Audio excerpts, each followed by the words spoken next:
I would like to ask our distinguished panelists to please join me on the stage. First, I believe it's in the right order. Yes, so first we have Enkhmaa Deleg, who is the Senior Officer, Food Security, National Security for Mongolia. You may sit. Kadi Fal Tal, who's the President of IFPRI, the Association of West African Women. We have Rose Gugi, who is the Executive Director of the Kenya Institute for Public Policy Research and Analysis, known as IFPRI. We have Alan Satriavan, who's the Policy Coordinator of the Vice President Office for National Team on Acceleration of Poverty Reduction from Indonesia. And last but not least, we have Saika Shiraj, who is the Program Head for Health, Nutrition, and Population at BRAC. Welcome. As I mentioned, you all are on the front lines, seeing a range of issues, opportunities, very diverse contexts in terms of reaching vulnerable communities, in terms of this idea of how do we get to inclusivity and greater impact. So I'd like to just have each one of you very briefly tell us a little bit about you and your perspective from the front lines. We'll obviously get more into it, but a few short minutes from each of you. Thank you very much to speakers. Good morning, ladies and gentlemen. I'm very pleasure to participate in this conference on accelerating the end of hunger and malnutrition. The topic, leaving no one behind, is very important for the countries. I come from Mongolia.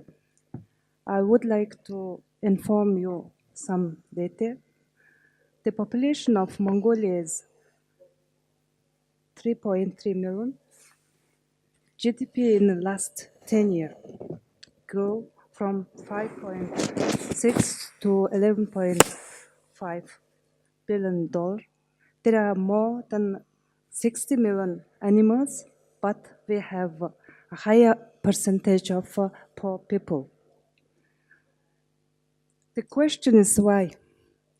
Why so high amount of percentage of poor people? What will we work? And regarding to the gender equality in Mongolia, that's not a big problem. I would like to highlight some information. The women health sits in the national parliament 17%, and local government 27.3%. Proportion of women in a managerial position is 40%. Also, 60% of public servants are women. We recognize that hunger and malnutrition remain one of the challenges that face the developing countries around the world. Basing only on one factor of many factors, we can conclude that national economic growth doesn't mean better nourishment for all. Just new research and program initiative, tools, methodologies, and approaches to accelerate the end of hunger and malnutrition are required.